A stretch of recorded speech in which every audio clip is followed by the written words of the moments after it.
Well, it's noon here in Ventnor City, New Jersey, and Bethesda, Maryland, and this is news that you can use from CarEdge for Wednesday, January 25th. How you doing there, handsome? I'm doing okay. We did the migration to CarEdge on Monday, and whew, man, I am busy. So is the rest of the team. But fortunately, Dad, on days like today, we can turn to real experts in the field and get their insights on the show. I'm excited to welcome. Pops, I think someone's at the door. Can you let him in?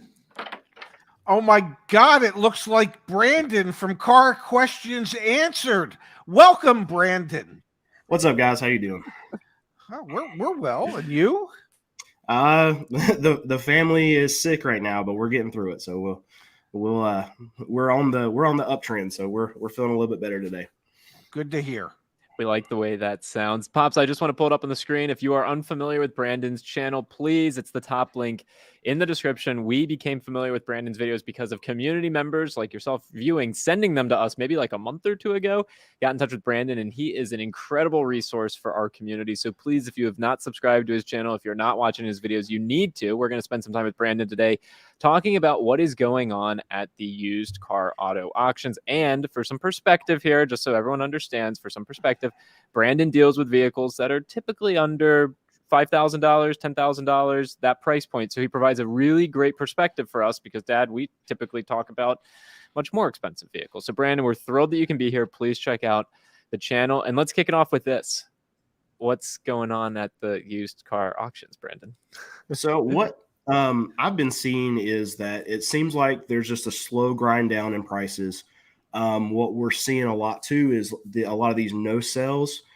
Dealers are starting to take their medicine. We're starting to see a lot of them starting to sell, especially on the upper end stuff too. I've been surprised to see them let go a lot of that stuff. But even in the mid tier stuff, the lower stuff, the stuff that we were bidding on continuously. I did a video a couple weeks ago, and I had like 6 if bids in 1 week, which means that I didn't hit the reserve for the car. And usually that turns into a no sell because these dealers just want to hold on to stuff for a better price.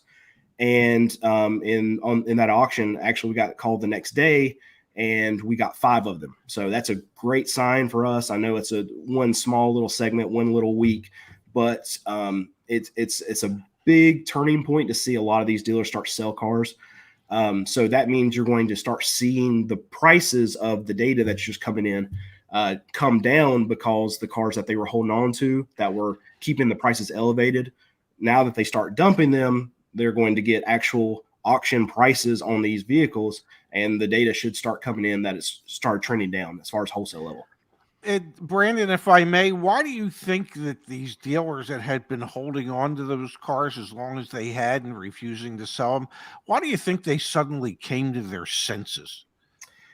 I wouldn't say it's a sudden thing, but the reason why they would one particular dealer would flip a switch on a group of cars that they have or whatever is, I mean, they're getting inventory in right now. I went yesterday and checked some other some new car dealers around the area, and we're seeing lots of Broncos just stack up.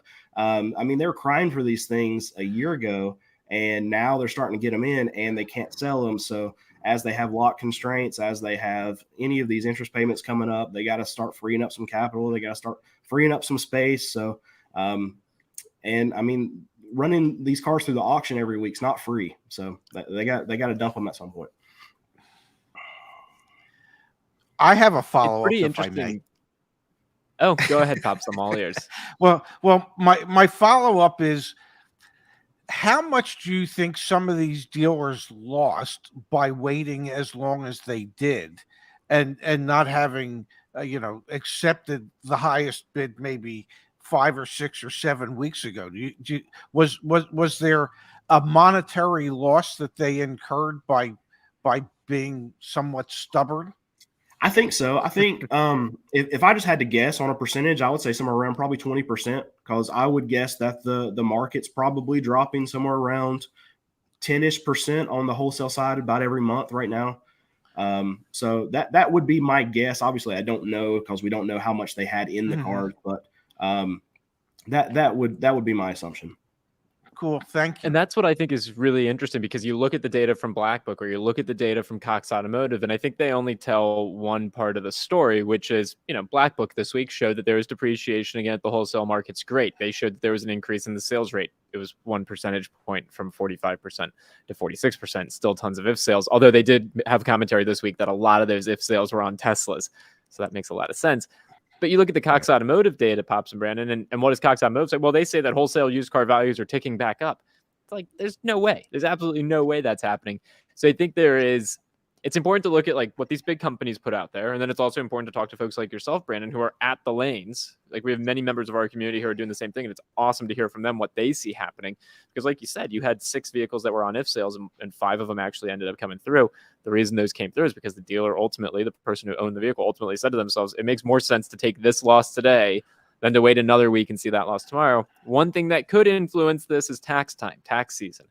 Can you explain, both of you guys, but maybe Brandon first, what typically happens in what I'll call the spring selling season? What happens typically? So what will happen, especially with the cars that I'll follow, the $10,000 and under stuff, is that as people start getting tax checks, now all dealers are, for the most part, reactionary. So we're preparing, we're loading up right now. A lot of other dealers don't do it because they don't have the ability to. They don't have money sitting around to be able to just buy cars. They have certain credit limits that they have to be able to buy cars, and they're probably close to tapped out right now because demand's so low. But as people start buying cars, what happens is these dealers, they go through a week where they'll sell a bunch of cars off their lot because people got tax checks, and then they'll all rush to the auction all at the same time and just say, okay, I need cars. So they'll go and there'll be a spike. It's typically towards the end of February, beginning of March in the lower tier prices. Now, I have a bunch of buddies that sell a bunch of high-end luxury stuff, and they say they don't really get affected by tax time. There's no big change in the market for them. But for guys like me, guys that buy stuff even like $15,000 and under, then there's a massive spike, and it lasts. On a typical year, it lasts for about a month and a half. We go on vacation from buying cars usually for that period of time, as we're selling all of our cars on our lot, and we'll wait. And there's always a crash after it because these guys rush to the auction, they get all these cars, and then the money is gone just as soon as it gets here. And as you say, that normally starts the middle to the latter part of February and Yep. runs through tax time, April 15th, May 1st, perhaps? Yeah. And it all depends on the IRS in that particular year. I think there was 2 or 3 years back where they held a bunch of tax checks, and tax time didn't actually hit until the end of March. So usually it starts middle of February towards the end of February, but it just depends on when the IRS releases this money to these people. But as soon as it gets released, they spend it.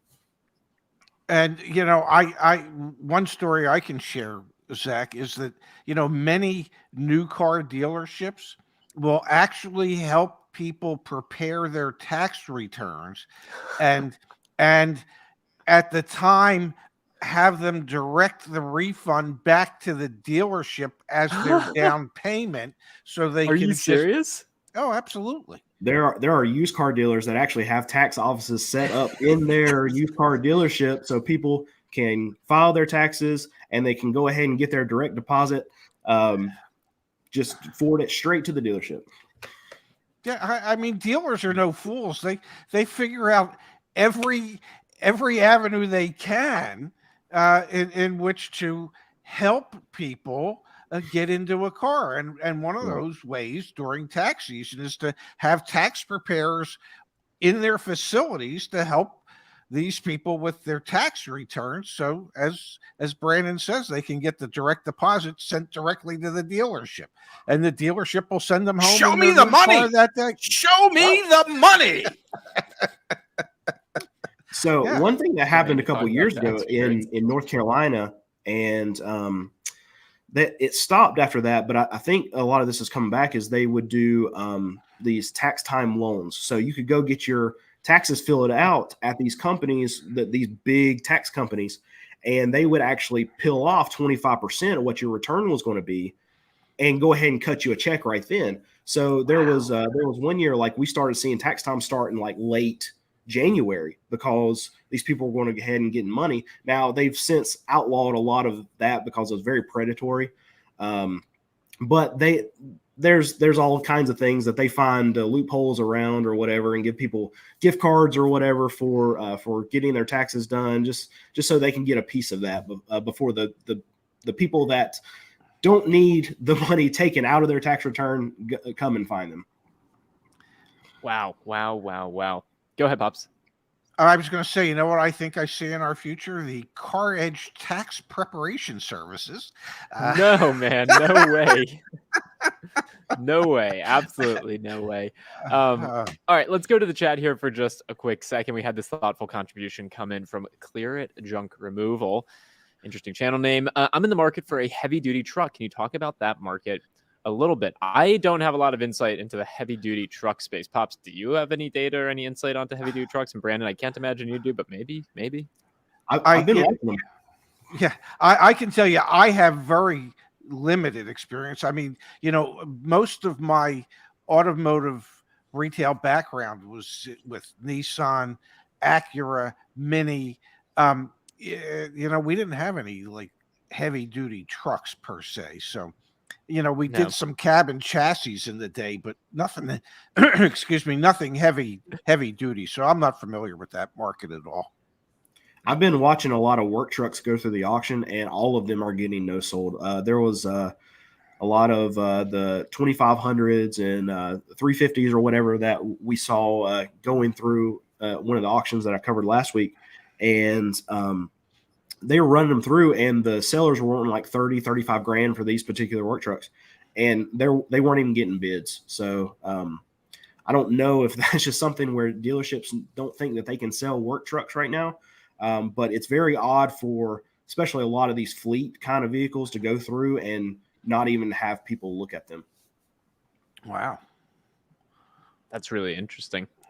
All right, well, let's switch gears, guys. There's a very compelling story, one that I think, honestly, in a kind of convoluted way, ties in with a bit of what we're seeing on the used car market. And bear with me here. Bear with me on this one. There's a headline. This is from The Drive. Major insurance companies are refusing to cover Hyundai and Kias because they are stolen too much. Now, I was talking to a friend of the show that owns dealerships and that takes trade-ins. They now have legitimate concerns about vehicles, Hyundais and Kias, that they've traded in. They have no clue what to do with them because major insurance companies, State Farm and Progressive, are no longer offering policies on those vehicles. Talk about if sales. Talk about confusion. We saw with Teslas. We talked with folks that we know, Pops. Dealerships are saying, no, I don't want to trade in Teslas anymore because they have no clue what the prices are going to be. Model-wide price went back up $1,000 a couple days ago, just a heads up. And now you've got these Hyundais and Kias that dealers own, consumers own. You can't get insurance policies on them. This is a fascinating development, a truly fascinating development.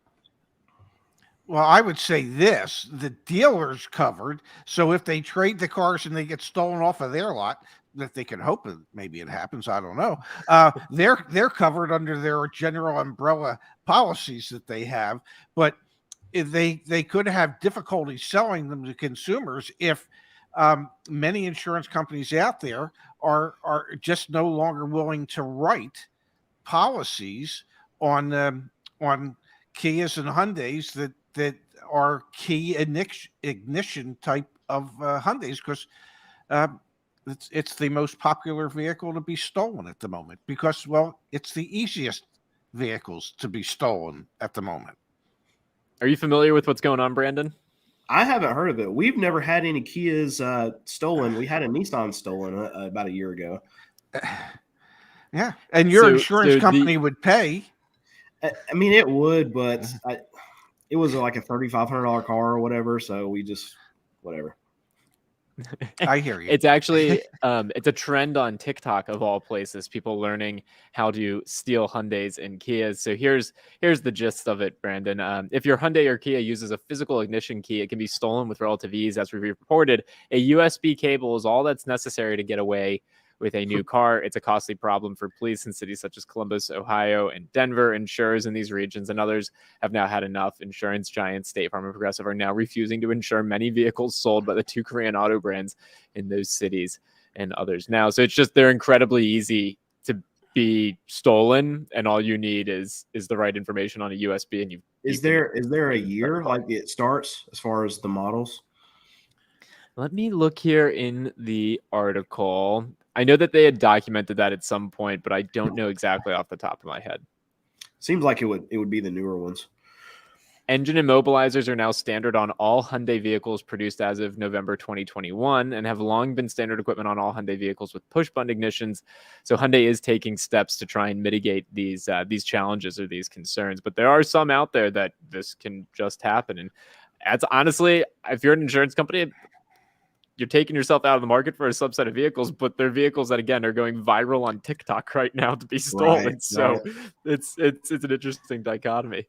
Well, and I believe in that article they mentioned somebody that's paying, I think, $350 a month in insurance because it's either a Hyundai or a Kia, and that's a lot of money to be spending for your insurance on a monthly basis for a relatively inexpensive mass market vehicle. Yeah, it really, really is. And again, an interesting thought about those that are holding on to those trade-ins and things like that. We've talked about how Tesla, with their price changes, are drastically influencing used Tesla values. I wonder if this will have an impact on Hyundai and Kia values just as well. Now, I've got one other story that I want to get, Brandon, your take on, which has to do with a used car dealer, one that you may have some familiarity with, although I don't think you directly compete with. But let me pull them up on the screen. It's our friends Carvana, the gift that keeps on giving. Carvana settles long-running regulatory dispute with the state of Illinois. Pops, what happened here? I know you're very interested in this story. Well, Carvana admitted wrongdoing and finally just settled so that they can get their dealer license back so they can continue selling vehicles in the great state of Illinois. However, if they violate any agreements that they've made with the state, they will have their dealer's license revoked or suspended once again. But Carvana admitted that they've had issues, and they have had issues with titling vehicles in a timely fashion. It's not just Illinois, but this particular case deals with Illinois because I believe they first had their license suspended at the beginning of May, and then it was reinstated, and then it was suspended again later in May, and it's just part of the ongoing troubles that a non-car company has when they try and be in the car business. So I will say every dealer has title issues all the time, because whenever these new car dealers trade in for cars, they just get the deal done and they worry about the paperwork later. Ray, you probably know that better than I do. Yeah. So we run into stuff all the time where we buy these cars. Every car that we buy from auction, about 90% of them, there's no title whenever we buy the car. So we have to wait on the auction to get with the franchise store to get us the title. And I think the big problem with Carvana is they're running into the same stuff that all these other dealers are running into, and even a dealership like myself. It's just that they're on such a national stage that this stuff is going to affect them way more adversely than someone like us. But also, we're small, so we can handle these issues on a case-by-case basis. A lot of times, if we figure out we can't get a title, then, we just have to get the car back from the customer and do whatever we need to do to make it right for the customer. And it's got to be a lot tougher for Carvana, which, instead of just writing these tags over and over and over again, they should realize that, hey, we got to figure it out for the customer, and let's get them out of this car and get them into another car. I will tell you this. I worked for a gentleman, and if the customer didn't have their title or registration showing that they were the owner of the vehicle, and if they didn't have their title with them when they were trading it in, I couldn't take it as a trade. Every dealer was like that. Yeah, I know. I could hold the value for them for 3 days, and if they wanted, we would buy the car from them. Eventually, when they got the title, we would do that. But if they didn't have the title, I wasn't allowed to trade it because the owner didn't want to have the issues like you described, because a lot of these vehicles were vehicles that were going to go to the auction, and he didn't want to take him to the auction unless he had title in hand, um, for the very reasons that you described. So it depends. A lot of car dealers are very lax on that, but then I have worked for some that were sticklers.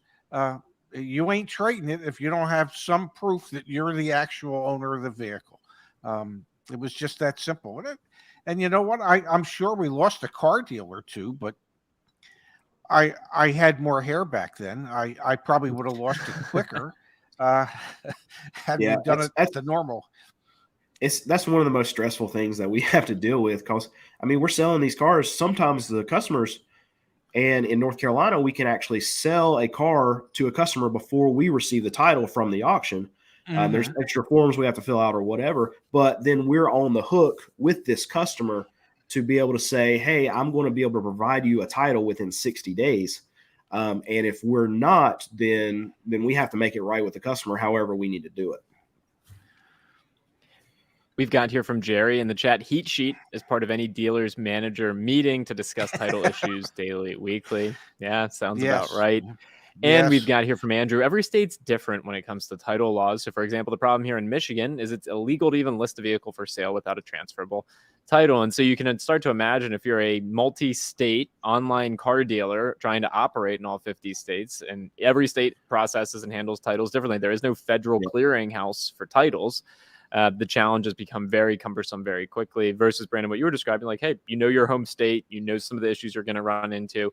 The scale is a lot smaller as well. It's no wonder that these things crop up. And you know, Carvana's position on it, in their defense, their position is going to be, it's the state's fault. Like, they should have better systems that allow us to move more quickly. And there's total efficacy to that. Like, the state probably should upgrade how they operate, and there should be uniformity.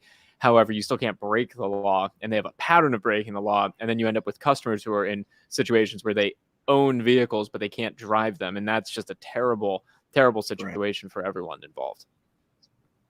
Well, I mean, they really don't own the vehicles, because if it's not being registered by the dealer into the customer's name, it's still owned by Carvana. It's never been transferred to that individual.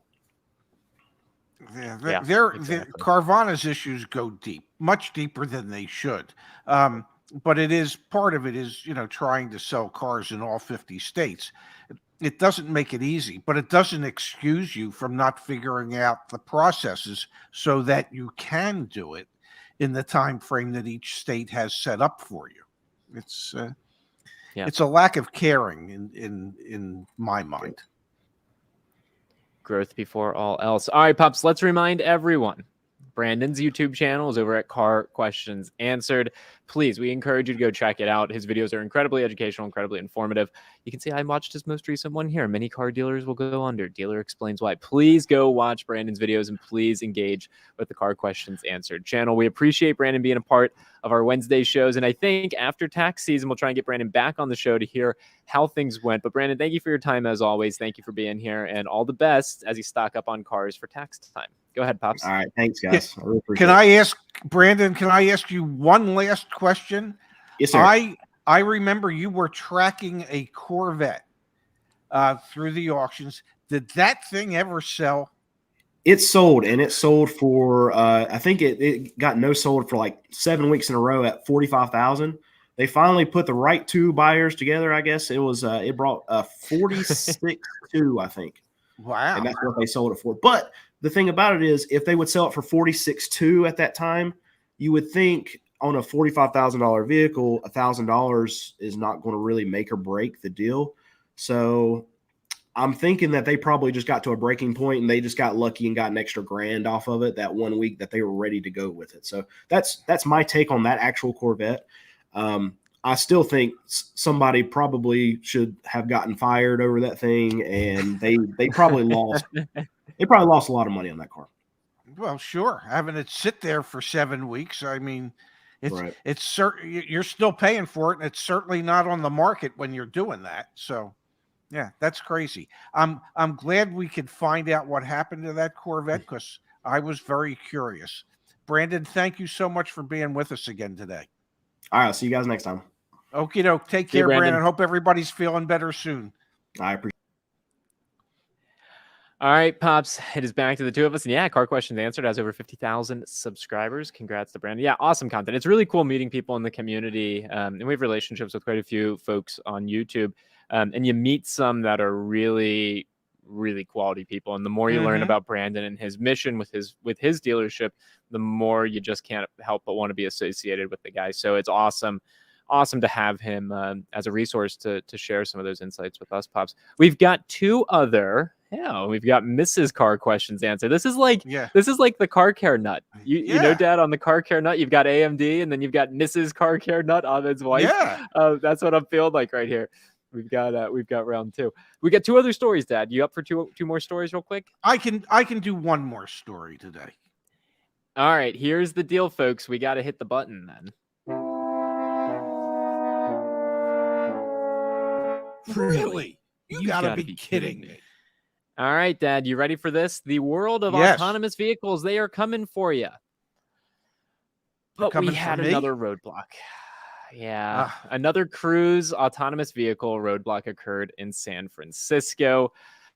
Cruise, GM's autonomous driving subsidiary, has been struggling with some growing pains as of late. Although the Cruise autonomous vehicles have covered more than 500 million miles. That's incredible. And counting. The vehicles have been involved in a few mishaps, including an accident with injuries and stopping in the middle of an intersection. Now a few Cruise AVs were captured blocking traffic in San Francisco once again. You want to watch the video?